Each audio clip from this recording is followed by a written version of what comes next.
Chapter 641. Jasper's cheeks puffed up indignantly. Did you all leave me behind? Didn't we ask you if you wanted to come? Orissa pinched his cheek affectionately. Don't even think of abandoning me, Mommy, Jasper cried as he ran after them. I want to go home. Come on, Orissa said as she beckoned the children to go downstairs. We'll come back here on our next vacation. I'll bring you around then. The 5 children nodded happily as they bounded down the stairs after her. Meanwhile, Benjamin turned to Bradley. What did she say to you earlier?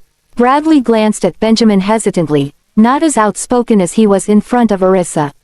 She asked me if I found anything out about Tim's living conditions. Benjamin narrowed his beady eyes at him. What did you tell her? Bradley shook his head hurriedly. Nothing. She wants me to spend the next few days digging. Benjamin appeared satisfied by that answer. Don't let her find you. Bradley was dumbstruck. Coincidentally, Madam Mary is going to have a house built. I'm placing you here to keep an eye out. Benjamin gave the order as if Bradley was his employee, not Orissa's. All right, Bradley replied. How long should I remain hidden from my boss, Mr. Graham? Benjamin frowned. Until her condition improves. I will tell her myself and you won't have to hide from her then. Bradley stared at him. Isn't she in a good enough condition now? Before he could respond, Benjamin saw Jasper tumbling down the stairs and disappearing outside before he could make sense of it. He strode over to the other adults and found Kingsley, Sean, Mary, and Ethan similarly baffled. Benjamin glanced at them. What happened to Jasper? They shook their heads in confusion. Not a clue. We only saw him come downstairs and run out. Benjamin followed him out and saw the boy crawling onto the plane. He frowned and quickly got on the plane with a frown. Benjamin raised his eyebrows at the boy easing into a seat and buckling himself in. What's going on? Jasper looked up as an idea occurred to him. Mommy doesn't want to take me back. He wailed. Startled, Benjamin sank into the seat next to his son and stroked the child's hair. Why? Jasper pouted and met the man's gaze. Mommy doesn't want me anymore. Benjamin laughed. Out of all the people in the world who may not want you, your mother is the least likely one to. That woman is devoted to her children. Jasper hid his smugness by scoffing in disdain. All you do is say good things about Mommy. Benjamin was helplessly amused at the boy's angry frown. I'm telling the truth, he persisted gently, stroking the boy's hair as he did so. Your mother is simply teasing you. She doesn't dislike you, I promise. Don't be angry, or your mommy will be sad. Jasper looked at Benjamin with widened eyes. Are you afraid that Mommy will be sad, Mr. Graham? Benjamin glanced at boy. Are you? Jasper pouted. I asked you first, he muttered in a low voice, and you're asking me. The corner of Benjamin's mouth curled slightly upward. Jasper stared at him. Do you like my mommy? Benjamin was caught off guard. A trace of embarrassment flashed across his handsome face. Do you think she likes me? Jasper scowled. It's so hard to talk to you, Mr. Graham. Benjamin caressed the boy's head before turning to the bodyguards stationed outside. Have them prepare to leave. Yes, Mr. Graham. The bodyguard hurried into the house to relay the instructions. Soon after, Orissa descended the stairs with the 5 children and was puzzled to see no trace of Benjamin and Jasper. Have you seen Jasper come down? He came down earlier, Kingsley replied as he sipped his tea leisurely. Benjamin followed him. Chapter 642. Orissa nodded. Get something to eat, sweethearts. We'll be heading back soon. Yes, Mommy. The 5 children hurried over to join Kingsley's table. What happened to Jasper earlier? Sean asked with concern. Orissa laughed. He must have been afraid I would leave him behind. No wonder Jasper runs so fast. Ethan laughed. Orissa sat next to the children and helped herself to one of the pastries. She also brought some for Mary. She only managed a few bites before the bodyguards informed them they were ready to depart. I'm not done yet, Kingsley protested before glancing at the time. Sure enough, they have been seated for less than 10 minutes. We'll pack it up and eat on the journey, Orissa instructed before leaving to procure some containers with Bradley and Ethan lending a hand. We're going to help you up the plane, Madam Mary. Draining his tea in a gulp, Kingsley got up to push Mary's wheelchair. All right. The old lady looked at Orissa and the children. I'm boarding the plane now, Isa. All right. We'll be ready soon, Orissa responded as she apportioned the food before her. There's no need to pack these. We saved these for you, Bradley. Take care of yourself while you're here. Bradley nodded at her words. Don't worry. After hesitating for a moment, he cleared his throat. Mr. Graham asked me to oversee the construction of Mary's new house, boss. It may be impossible for me to return to Delmore for a while. Orissa nodded in relief. All right. Keep up the hard work of supervising here. Bradley seemed to sink with defeat. Can't you at least pretend to be reluctant to part with me, boss? Ethan laughed. You would be in big trouble if Mr. Graham heard that, Bradley. Bradley attempted a weak smile.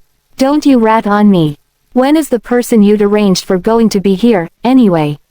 Tomorrow at the earliest. I'll call you then. Ethan patted him on the shoulder. Thank you for keeping an eye out over here. Bradley walked them out. The 5 children said goodbye to him one after another. Bye, Mr. Hinton. We are going home. See you, children. Bradley smiled dotingly. Give me a call when you think of me. We will. Zachary promised at once. Let us know if you ever need anything. We'll mail it to you. Bradley was moved. That's very kind, children. Send me snacks when you get back, will you? There's nothing delicious in the canteen here. Orissa glanced at him. Have you been to the grocery store? Bradley cursed to himself. DMN. I'd underestimated the boss's observational skills again. I was there earlier today when I received your call, boss. Orissa merely stared at him. Instead of responding, she decided to beckon the children onto the plane. We're off, then. Give me a call if something happens. At that final instruction, she followed the children up the plane. Don't worry, boss, Bradley replied with a smile. After a hasty farewell to him, Ethan, too, boarded the plane. Jasper was waving at Bradley from the window. Goodbye, Mr. Hinton. Though the glass was made of thick, soundproof glass, Bradley heard him through a crack in the door. He turned and returned the wave. I miss you already, he called. Visit me again sometime. Orissa gave him an amused look before leading the 5 children into the cabin. Jasper immediately ran to Benjamin to sit beside him at his mother's appearance. Perplexed, Orissa glanced at each of them in turn. Benjamin was on the phone with somebody from his office. After leading the 5 children to their seats and buckling them in, Orissa checked Mary's seatbelt before taking her seat. Benjamin frowned at the distance she placed between them.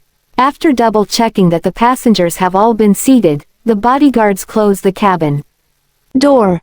Ethan patrolled to ensure everybody was properly buckled in before informing the pilot to take off. Chapter 643. Bradley was visibly crestfallen as he watched them until the aircraft disappeared behind the clouds. I wanted to return as well. However, he was determined to make the best of his temporary solitude for the happiness of his employer by thinking of it as a vacation. Goodbye, boss. Goodbye, children. Gavin recognized the waving figure as Bradley when the aircraft turned.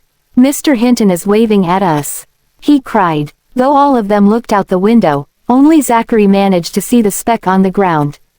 The other 4 children could not see a thing. Orissa, too, craned her neck and saw Bradley waving reluctantly.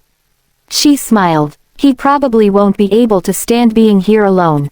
Let's send Mr. Hinton some snacks when we get back, Mommy, Jessie suggested with a toothy smile. We'll do that. Orissa stroked her daughter's head while her eyes remained worriedly fixed on Tim and Mary. Several minutes into the flight, she seemed to ease up in relief upon seeing that the pair of them were in less discomfort than she had initially anticipated. Are you dizzy, Grandaunt? Not anymore, the old lady replied with a smile. After experiencing it once before, she found it much more bearable this time. A sudden loud roar of the plane's engine as it accelerated made Mary jump. Orissa chuckled. Not to worry, it's just the plane picking up speed. So that's what it was. The old lady grinned abashedly. It wasn't just you, Grandma, Jasper piped up as he giggled. I jumped too. Orissa shot him a glance. I was scared as well, Tim admitted to Jasper. The children exchanged glances before bursting into peals of laughter. The adults could not help smiling at the sight of the raucous children. Orissa covered Mary with a blanket as she called out to her children. "Aren't you cold, children?" The 6 of them shook their heads. "No, we're not, Mommy." Orissa fed Mary some water. "You don't have to fuss over me, my dear," the old lady said. "Get some rest." In a minute, Orissa replied with a smile and drank a little water herself. "Have a sip, children," she said as she handed them the jug. Benjamin's eyes were fixed on her. "Aren't you cold?" Orissa glanced at him. "Not at all." Benjamin nodded. After the children had their fill, they squeezed against the window and watched the scenery outside curiously with Orissa in their midst like a hen with her flock.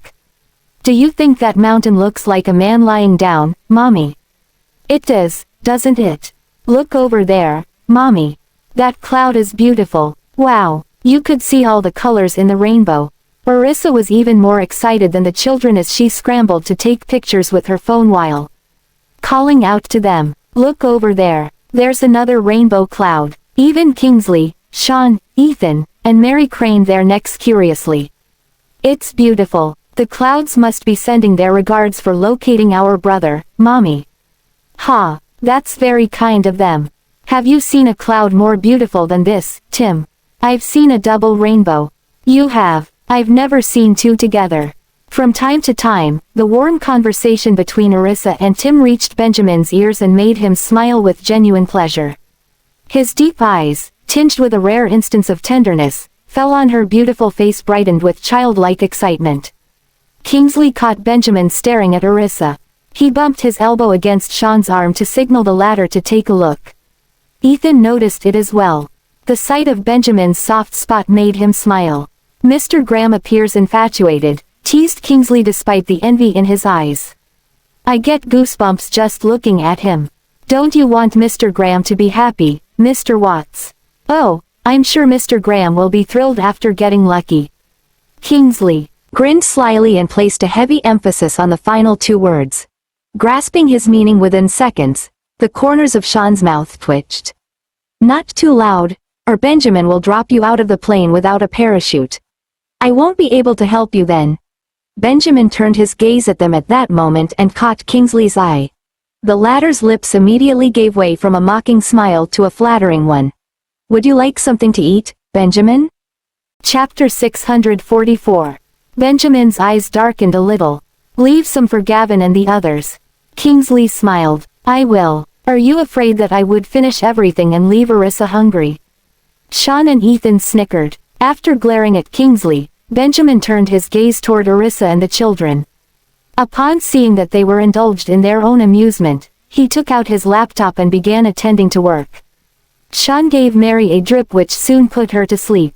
Finally tired of seeing nothing but clouds, the 6 children returned to their seats. Except for Tim, the other 5 were already drowsy. "Close your eyes for a bit, sweetheart. Home is still a couple of hours away." "Yes, Mommy." Tim nodded obediently and settled into his seat. Too excited for sleep, his gaze danced about restlessly before finding the door to the cockpit. Orissa tucked in the edges of Mary's quilt and covered the children with a blanket. Noticing Tim's curious stare, she squatted in front of him. "Would you like a tour of the cockpit, sweetheart?" Tim's eyes lit up. "Oh, may I?" "Of course you may." Orissa nodded as she undid his buckle and picked him up in her arms. Catching her quiet movements out of the corner of his eye, Benjamin shut his computer before getting to his feet to take Tim from Orissa's arms. He then headed for the cockpit ahead without a backward glance. "I'll take him." Orissa shook herself out of her startled reverie and strode up after them, who were already engrossed in a deep discussion on aircraft mechanics as they made their way toward the cockpit. The corners of her lips curved upward at Benjamin's patience in explaining the structure of the plane to her son, and at the rapt attention on the latter's face. The man's low voice held her spellbound. So intent was her concentration that Orissa had even learned something new.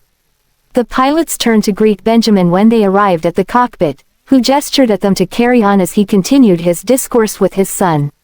Tim pointed at something. "What does that do, Mr. Graham?" Benjamin turned to the direction the child indicated. "That's the brake valve." Tim stared at him. "Can you fly a plane too, Mr. Graham?" The boy was fascinated with the way Benjamin seemed to know everything. Benjamin nodded. I do indeed. Tim's bright eyes sparkled in admiration. Benjamin tousled the boy's hair and had the pilot give up his seat before handing Tim to Orissa. She took his son and asked with a smile, "Are you going to fly the plane?" Benjamin glanced at her. For several miles, yes. Without waiting for her approval, he put on his headphones, got into the pilot's seat, and took the yoke in his hands. Tim's curiosity was so intense by that point that nothing could make him tear his eyes away from Benjamin. Orissa watched the man in the pilot's seat and thought privately about how handsome he looked when he was frowning with attention. A haze of infatuation made her eyes appear more watery than usual. The bodyguards tactfully stood aside and did not interrupt the moment. You will learn to fly a plane when you're a little older, sweetheart, Orissa said softly to the boy. Tim stared at Benjamin longingly. Is it difficult? I'm sure it's not, Orissa assured her son. To be a good pilot, however, you would need lots of practice and a professional certificate. Tim nodded earnestly. I will study hard. Orissa kissed his cheek proudly. I know you will be an excellent pilot in the future. Tim stared at Benjamin's hands as if trying to commit every movement to memory. After a stretch, Benjamin stood up and had the bodyguard take over. I'll give you lessons when I have some time freed up, he declared as he tousled the boy's head. Tim was beside himself with excitement. I can't wait. Noticing that his son was still keen on exploring the cockpit, Benjamin took the boy in his arms. Go back for some rest, he said to Orissa. I'll show him around. Orissa pouted. I want a tour too. Benjamin raised his eyebrows. Do you really? Flustered by the intensity of his gaze. Orissa froze for a moment before staring pointedly ahead. We should leave the flying to the professionals. Benjamin's eyes flashed. This woman sure knows a lot. We should have a competition one of these days. Orissa looked at him in astonishment. Over what? Chapter 645. Benjamin's eyes flashed. Over who's a better pilot. Orissa laughed. I don't even know how to fly a plane. You are suspiciously humble about it. Are you afraid I might find out how good you actually are? Benjamin stepped closer as he spoke. His warm breath brushed over her ears and made them numb.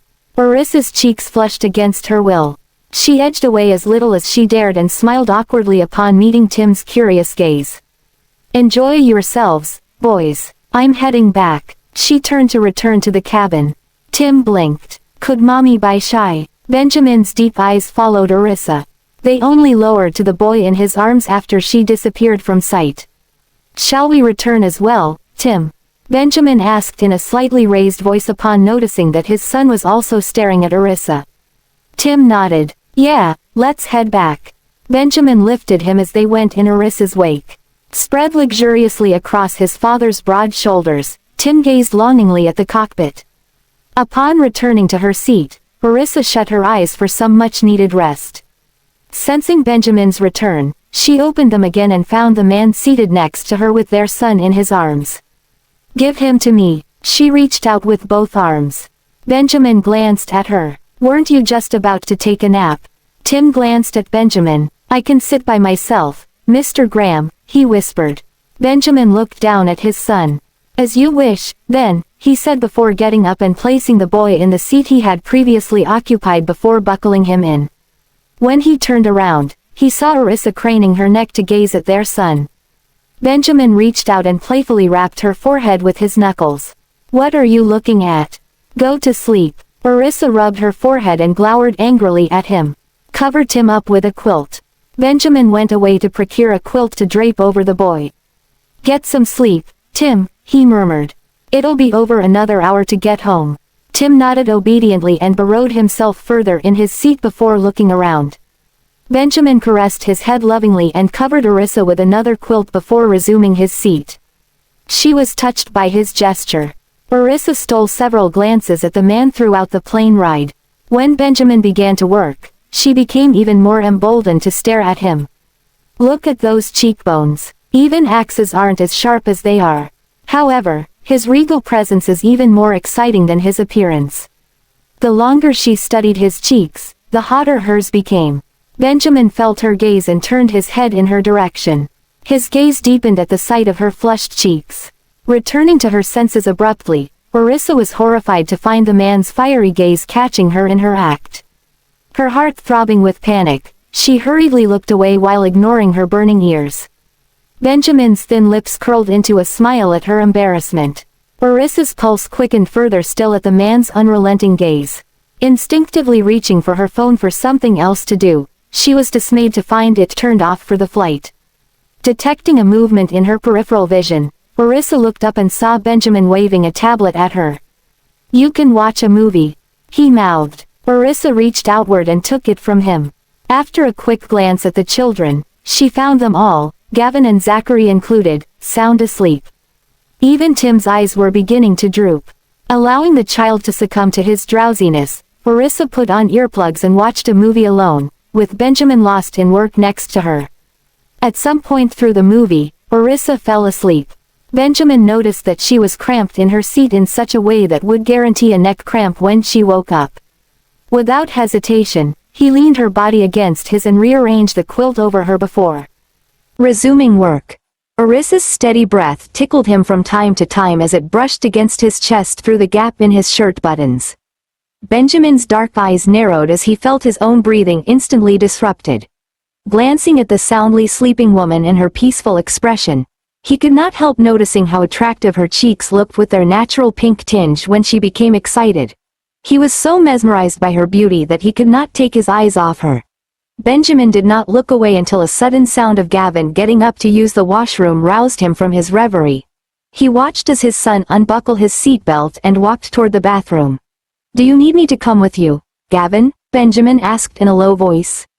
Chapter 646. Gavin looked at him. When he saw her holding his mommy, his eyes lit up, and he said, "No need." The boy then left coolly. Benjamin resumed his work after seeing that everything was all right. Once Gavin was done using the restroom, he returned to his seat and continued to sleep. Back at the Graham residence in Delmore, Orissa woke up only when she heard the commotion and found herself lying in Benjamin's arms. She was taken aback. "How did I end up sleeping on him? Mommy, we have arrived. It's time to get off now." Both Oliver and Jasper leaned over gleefully. So did Gavin and Zachary. Jessie was helping Tim with his stuff, but she was also looking at her with bright eyes. Sean, Kingsley, Ethan, and even Mary also reminded her that they had arrived. Orissa sat up straight, rubbed her face, and stood up calmly before saying, "All right then. Let's go." The children found the situation hilarious and stared at her. Orissa took out her sunglasses and put them on to avoid any more embarrassment. Kingsley whistled and said, "Mrs. Graham, this look of yours is so cool." He wanted to say that she looked gorgeous, but he was afraid that Benjamin might be unhappy. That was why he used another adjective, but it was just as suitable. Orissa smiled and said, "Thank you." Once she had gathered the children, she went to get Mary. "Grandaunt, we are here." "All right." Mary began to look around. "Mrs. Graham, let us do it. I'll carry Madam Mary down." Kingsley strode over and carried Mary on his back. Both Sean and Ethan also went over to help him. All Orissa could do was to stand aside. Let them handle it. With that, Benjamin pulled her away. Orissa shot a glance at him. With her sunglasses as a shield, she appeared much calmer. The 6 children only got off after Mary had gotten off. "We're finally home. Tim, let's go." "Okay." Both Gavin and Zachary held Tim's hands. Oliver and Jasper, on the other hand, held onto Jess's hands. Benjamin walked down with Orissa once the rest of them had disembarked. Edwin, the housekeeper, and hundreds of bodyguards were waiting for them. Together, they formed a welcoming party. When all of them saw the family arriving, they called out, "Mr. Graham, Miss York, welcome home. Gavin and the rest of you, welcome home. Tim and Madam Mary, welcome." Benjamin bowed his head slightly. Mary was surprised by such a grand gesture. Even Tim was stunned. Orissa rubbed his head and introduced Edwin to him. "This is Mr. Whitley." "How do you do, Mr. Whitley?" Tim greeted. "Nice to meet you, Tim." Edwin studied Tim carefully and realized that the boy was really skinny. "Edwin, this is my grandaunt, Mary." Orissa introduced Edwin to Mary. Hello, Madam Mary. Edwin greeted her with a smile. Mary smiled awkwardly when she saw that Edwin was close to her age. Hello, Tim, come with us. Gavin held Tim's hands and beckoned his other siblings to go into the house. When the grown-ups saw the 6 children running into the house happily, they were full of smiles. We're finally back. The flight was giving me a backache. Kingsley stretched himself before pushing Mary toward the main house with Sean. Madam Mary, let's go over there. Sure. Mary took a look at her surroundings. The moment she laid eyes on the huge and classic-looking house, she was dumbstruck. It's so big here. Let's go in too. With that, Benjamin grabbed Arissa's hand and walked into the house. After getting the housekeeper to take the luggage upstairs, Edwin brought a few men with him and came after Benjamin. Mr. Graham, lunch is ready. Should I get everyone seated? Benjamin turned his head and asked, are the rooms ready? Chapter 647. Edwin nodded. Yes, they are. For the time being, Tim will stay with the rest of the boys. As for Madam Mary, I have arranged for her room to be on the ground floor for her convenience.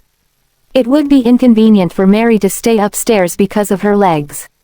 Although there was an elevator in the house, only Benjamin was allowed to use it. That was why Edwin did not dare to arrange for Mary to stay in a room upstairs. Have the guest room upstairs renovated to Grandaunt's requirements.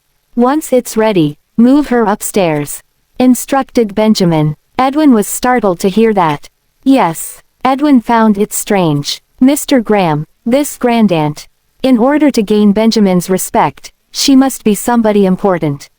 She is Tim's benefactor. She has raised him and now, she is also Arissa and my Grandaunt, explained Benjamin. I got it now. Edwin glanced at Arissa with a smile before getting to his work. Arissa blushed. Is Edwin mistaken about something when he looked at me strangely just now? When she recalled the way Benjamin had addressed Mary, her face felt hot. Actually, you don't have to address her as Grandaunt. Benjamin shot her a look and asked, if I don't call her that, then what should I call her? Arissa did not know how to reply. If I don't address her affectionately, she won't be able to stay here at ease. Benjamin snorted with displeasure. What is this woman trying to do? Hearing that he was upset, Arissa looked at his tense face and whispered, thank you. Benjamin frowned and stared at her. Why are you thanking me? Arissa met his angry eyes and dared not say anything more. She smiled sheepishly. Nothing. I just feel like thanking you. That's all. Mr. Graham, don't think too much. Grandaunt is also your benefactor. It's only right that you are good to her. I totally agree with what you do. Benjamin snorted lightly and said, what a sweet talker. Arissa pouted her lips. What does he mean by that? I'm just worried that he might get angry. The two of them went to Mary's room and saw Edwin showing her around. Grandaunt, the room upstairs has yet to be renovated because we have come back in a rush. Once the restroom has been customized to suit your needs, you will be able to move upstairs, explained Arissa gently as she held onto Mary's hands. Mary had never seen such a luxurious house before. Looking at the decor of her room, she was a little uneasy and did not know how to react. I'm fine with this room. There's no need to move. It's easier for me to move around if I'm on the ground floor. Arissa told her, it's equally convenient upstairs. We have an elevator at home. You can move to the new room once the renovation is completed. For the time being, just stay in this room first. Benjamin's eyes flickered with joy when he heard Arissa use the word, home.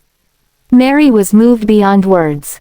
Thank you. Sorry to cause all of you so much trouble. Why are you being so polite with me again? Arissa pouted and pretended to be angry with Mary. Benjamin also chimed in and put Mary at ease. Grandaunt, just stay here and don't worry about anything. Tomorrow, you will have to stay in the hospital. Once you are discharged, the room upstairs should be ready. The 6 children ran over. Gavin said, Great Grandaunt, just stay here and don't worry about anything. Zachary added, Yes, we are staying here too. Great Grandaunt, just treat this place as your own home. Said Oliver. Jasper said, Great Grandaunt, just stay here comfortably. If you need anything, just let my mommy know. Last but not least, Jessie said, Great Grandaunt, this place is very huge. Even I haven't been to every part of it. We will go together next time. Sure, sure. Mary nodded with tears in her eyes. These children are so kind. Even after letting me stay in such a grand house, they are still concerned that I won't feel at ease living here. Mary was overwhelmed with emotions. She had never seen a house that luxurious before, let alone stay in one. Chapter 648. As Tim stood next to Mary's wheelchair and surveyed the place curiously, he was also similarly awed. This place is truly huge. Gavin and the others showed me around downstairs just now, but we haven't even finished covering the entire downstairs area. Even this room itself is larger than the room at our house. It has an attached bathroom and a balcony. It's all so beautiful. In fact, it's way prettier than the prettiest house in our village. Let's eat first and unpack later, Benjamin announced. Then, he instructed Edwin to serve lunch. As Arissa pushed Mary's wheelchair, she called out to the children, "Come on. Let's have lunch first. It's already noon. Quickly go and wash your hands before you eat, sweethearts. Come on, Tim, let's wash our hands before we eat." Since it was Tim's first time at the house, Gavin pulled him along as he ran to wash his hands. Okay, Tim hurried after him. Wait for us. Calling his younger siblings to follow him, Zachary and the other three quickly rushed to catch up. As the adults trailed behind them to wash their hands before eating, they could not help smiling when they saw how happy the children looked. Arissa personally led Mary to the bathroom and said, "Grandaunt, why don't you use the bathroom?" Sure. Mary held Arissa's hand to steady herself as she got to her feet, then said, "Give me my crutches. I'll go in by myself." Arissa took the crutches from behind the wheelchair. "Be careful," she cautioned, watching Mary closely. The older woman nodded in response. Once Mary had used the bathroom and came back out, Arissa helped her to the sink to wash her hands. "I can do it myself. You should go and use the bathroom too." "Okay," Arissa replied with a smile. But just as she was about to enter the bathroom, Jessie ran in ahead of her. "Mommy." Arissa gazed at her daughter with a smile on her lips. "Oh, do you want to use the bathroom?" "Yes, yes." Jess's brows were knitted as she needed to use the bathroom badly. "Did you forget to go earlier because you were too busy playing?" Arissa asked with a chuckle. Mary was also laughing. Seeing that Mary had washed her hands, Arissa helped the former to the wheelchair and pushed her out, only to see Benjamin staring in their direction with a frown. She could not tell what he was thinking. Just then, the housekeeper bustled over. "Let me, Miss York." "Okay, take Grandaunt to the dining room first," Arissa instructed. Mary felt somewhat embarrassed about going to the dining room by herself and said, "I think I'll just wait and go over with everyone else." "That's okay. You should head over first. We'll be there soon." The 5 boys returned at that moment, and Arissa told them to bring Mary to the dining room. Tim wanted to wait for Arissa, but she flashed him a gratified smile and caressed his head as she said, "You go on ahead, sweetheart. I'll go over in a little while." Then, she turned and entered the bathroom to find Jessie standing on her tiptoes to wash her hands. "Mommy, I'm done. Hurry on out, then. Your brothers have already gone to the dining room," she said before hurrying to use the bathroom. Jessie dashed out and bumped into Benjamin. He quickly reached out to steady her. "Watch out." "Thank you, Mr. Graham." After thanking him, she ran over to where her brothers were. When Edwin saw them enter the dining room, he quickly greeted Mary and directed her to sit near the head of the table. Then, he picked up each of the kids and lifted them into their chairs. Meanwhile, Benjamin withdrew his gaze and walked toward the bathroom Arissa was in. She was stunned when she came out and found herself face to face with him. His eyes were fixed on her, and he looked like he had something to say. Glancing at him quizzically, she asked, "What do you want to say?" Benjamin cleared his throat. Why was Jessie in the women's bathroom? Arissa froze for a moment. She was tempted to laugh, but she quickly restrained herself. Lowering her head as she washed her hands, she replied, "Jessie likes to stay close to me. Besides, Jessie is still so young, and it's not like we're in a public area. There's no need to designate men's and women's bathrooms." Looking unconvinced, Benjamin asked, Wouldn't it be better to let him follow his older brothers and get used to being with them? However, she merely glanced at him and said, "Do you still want to talk about this now when we're about to sit down for lunch? Hurry up and wash your hands." With that, she turned and left. Chapter 649. Benjamin furrowed his brows as he followed Orissa out of the bathroom. But instead of going to the dining room, he turned and went into the bathroom next door. She chuckled when she saw that. Hearing the sound of chatter and laughter coming from the dining room, she hurried over there. Kingsley, Sean, and Ethan were inside the room already.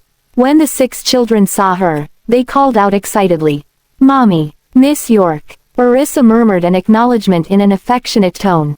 Edwin drew out a chair near the head of the table and motioned for her to sit down. "Please sit here, Miss York." The kids were also sitting on the same side of the table as her. After taking her seat, she glanced at the table laden with delicious dishes. It was evident that Edwin had put in a lot of effort as the food looked just like what one would expect to find at a 5-star hotel.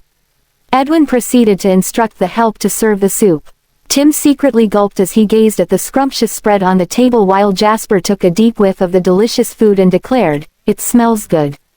Meanwhile, Oliver and Jess's stomachs started rumbling. Jessie leaned against the table, staring starry-eyed at the delectable dishes. "I can tell they're going to taste yummy just by looking at them." Although Zachary laughed at her remark, he could not help gulping too as his mouth watered at the sight of the food. "Why isn't Mr. Graham here yet? He's such a slowpoke," Gavin grumbled, his remark tickling Kingsley, Sean, and Ethan. Orissa's eyes twinkled with amusement as she gazed at her children. "Daddy will be here soon. Just be patient." After serving the soup, Edwin lifted the plate covers keeping the food warm. "Be careful, everyone, the food is hot." Just then, Benjamin walked in and swept his gaze over the room. "Let's eat." He sat at the head of the table, then turned to Mary and said warmly, "Help yourself to anything you fancy, Grandaunt. Think of this as your house." Delighted, Mary replied, "All right. Remember to blow on your soup and drink it slowly. Be careful not to burn your tongue," Orissa reminded softly. "I will. You should all hurry up and eat too," said Mary, waiting for the others to start digging in before she started eating. Looking around at the kids and seeing Tim eating along with the others, Orissa's lips curved into a smile. Benjamin also cast a glance at the little ones. Seeing them wolfing their food down ravenously, he cautioned, "Eat slowly, kids." They raised their heads and glanced at him, then nodded. Withdrawing his gaze from the children and looking toward Orissa, he said, "You should eat too." "Okay," she murmured, shooting a quick glance at him before drinking her soup. After finishing half a bowl of soup, Kingsley let out a contented sigh. "I'm starving." Sean laughed. "I can't believe you still have the audacity to say that you're starving after how much you ate on the plane." "Right. He sneakily ate everything," Jasper piped up. "Hush." Kingsley gestured for Jasper to lower his voice as he stole a glance in Benjamin's direction, and the other kids could not help giggling upon catching sight of that. When Benjamin glanced at Kingsley, the latter merely smiled back sheepishly. Edwin had been standing behind the children, and when he saw they had almost finished their soup, he asked in a low voice, "Would you like some more soup?" Jasper wanted more soup, so he quickly replied, "I'd like another bowl of soup, Mr. Whitley."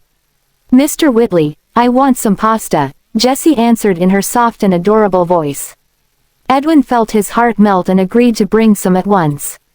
Then, he turned to Tim and asked, "Would you like to have soup or pasta?" Tim's cheeks flushed. Mr. Whitley, I want to eat pasta." "Okay, sure." Edwin could tell that Tim was feeling shy, so he smiled and patted the boy's head fondly before going to get the pasta. After serving Jessie and Tim their pasta, he ladled soup into a bowl and placed it in front of Jasper. "Be careful. It's hot." "Thank you, Mr. Whitley."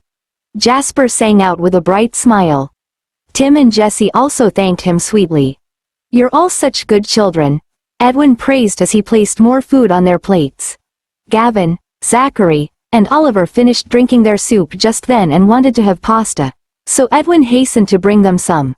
Seeing Orissa getting up to take some pasta for herself, he quickly took away her plate.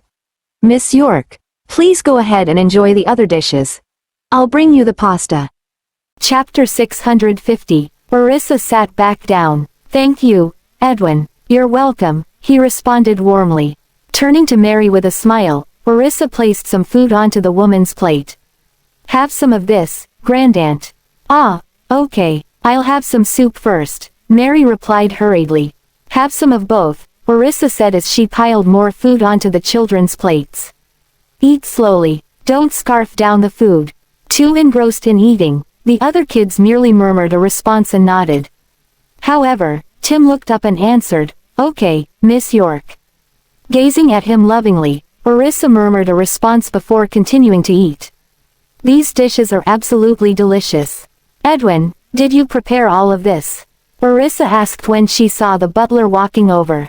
Yes, I had the help of 2 cooks as well. Worried that he would not be able to cope with preparing so much food, Edwin enlisted the help of 2 cooks. It must have been a lot of work, Orissa remarked as she took the pasta from him with both hands. As long as they're to your liking, it's all worth it, Edwin responded with a grin. Then, he went to get Mary some pasta and refill her plate while directing the help to serve pasta to Kingsley and the others. Benjamin had peeled a bowlful of prawns, and after passing some to Orissa, he told Edwin to distribute the remainder among the children. Thank you, Daddy, thank you, Mr. Graham. A smile appeared on Edwin's face when he heard their different ways of addressing Benjamin. Thank you, Orissa muttered as she shot Benjamin a glance, sharing some of the peeled prawns with Mary. However, Mary covered her plate, saying, Oh, that's enough for me. I can't eat that much. You should have more, Isa. We can share them. There's still plenty left, Orissa answered smilingly. Seeing that, Kingsley could not help saying in jest, Orissa, I wouldn't say no if you were to give some to me. Orissa glanced at him in amusement. If I were to give some to you, I'd have to share them with Dr. Bailey and Mr. Frank too. There isn't enough to go around, so you'd better peel them yourselves. There's still a lot left. Benjamin had shot Kingsley a warning look, but his expression relaxed a little after hearing Orissa's response. I was only joking. I'll peel some for everyone. Noticing that the children liked to eat prawns, Kingsley put down his fork and started peeling diligently. But after peeling one, he popped it straight into his mouth. Sean and Ethan burst out laughing when they saw his antics. You offer to peel prawns for us, yet there's barely enough for you. That's so true, Ethan chimed in. The children also started giggling, and the sound of laughter filled the dining room. Even with Edwin and the help attending to them, Orissa did not forget to ensure the kids had enough to eat. Meanwhile, Benjamin was attentive to Mary and served the latter some food. Try this, Grandaunt. Okay, Mary replied graciously. Benjamin also served Orissa some food from the dishes that were further away. The sight caused Kingsley, Sean, and Ethan to look at the couple with a twinkle in their eyes. Ignoring their ambiguous gazes, Orissa thanked Graham calmly. Benjamin gazed at her and only started eating when he saw her enjoying the food. Since they were all hungry, everyone ate quietly. Tim, this is yummy. Try it, Gavin said while placing some food onto Tim's place. Tim had never had such exquisite dishes before. Even if there were some dishes that he had eaten at hotels before, he found Edwin's cooking much tastier. Every dish he tried filled him with awe. Just like him, Mary felt she had never tasted such delicious food. It's so yummy, Tim said, licking his lips. Zachary also took some food for Tim. This is tasty too, thank you, Tim replied, feeling moved. Don't mention it. This is our home, so go ahead and take whatever you like to eat. Since you've never had Mr. Whitley's cooking, you can try a little of everything, Zachary said warmly. Tim nodded. Okay. Oliver and Jasper also passed Tim some of the other dishes he had not yet tried. Following her brother's example, Jessie stretched out her hand to take some food for Tim, but it was too far for her to reach. The dish happened to be in front of Ethan. Hence, he placed some on her plate with a smile.